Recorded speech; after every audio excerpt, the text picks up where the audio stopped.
Yurtimiz bo'ylab Navro'zni ulug'lash, insonni ulug'lashdir shiori ostidagi bayram tadbirlari davom etmoqda. Jumladan, Tog' sanoati va geologiya vazirligi hamda O'zbek geologiya qidiruv aksiyadorlik jamiyati va yer qa'ridan foydalanish markazi davlat muassasasi hamkorligida ham Navro'z umumxalq bayrami ko'tarinki ruhda nishonlandi.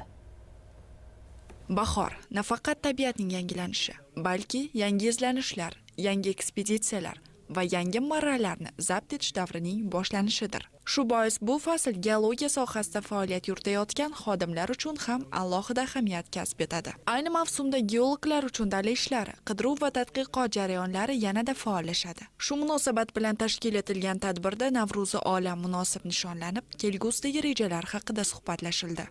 Bugungi kunda tashkilotimiz o'zbek geologiya sohasidagi yetakchi flagman sifatida o'z faoliyatini olib bormoqda va o'ziga qo'yilgan barcha vazifalarni xalqaro standart antuzalarga mos ravishda bajarmoqda. Davlat rahbarimizning O'zbekiston geologiyasiga bo'lgan e'tiborlari natijasi o'laroq aprel oyining 1-dam olish kuni geologiya sohasi xodimlari kuni sifatida belgilangan. Ko'tarinki kayfiyatda xalq sayli formatida. Shu bayramni ham bugungi kunda biz nishonlayapmiz. Eng yaxshi geolog nominatsiyalari ham belgilangan. Geologiya sohasida ancha yildan beri o'z xizmatini ko'rsatib kelayotgan faxriylarga shu unvon berilmoqda. Bu albatta biz geologiya sohasi xodimlariga katta bir motivatsiya bo'lib xizmat qiladi. Madaniy dastur doirasida folklor jamoalari hamda raqs ansambllari tomonidan milliy qo'shiqlar va sahna chiqishlari namoyish etildi. Shuningdek, maxsus foto zonalar ham tashkil etilib, milliy taomlarimiz ko'rgazmasi taqdim etildi. Bayram davomida milliy o'yinlar, sport musobaqalari ham o'tkazildi. Navro'z bayramining eng muhim qismi esa sumalak sayli va milliy taomlar bilan bog'liq marosim bo'ldi. Bayram yakunida bellashuvlarda faol ishtirok etgan xodimlarga esdalik sovg'alari topshirildi.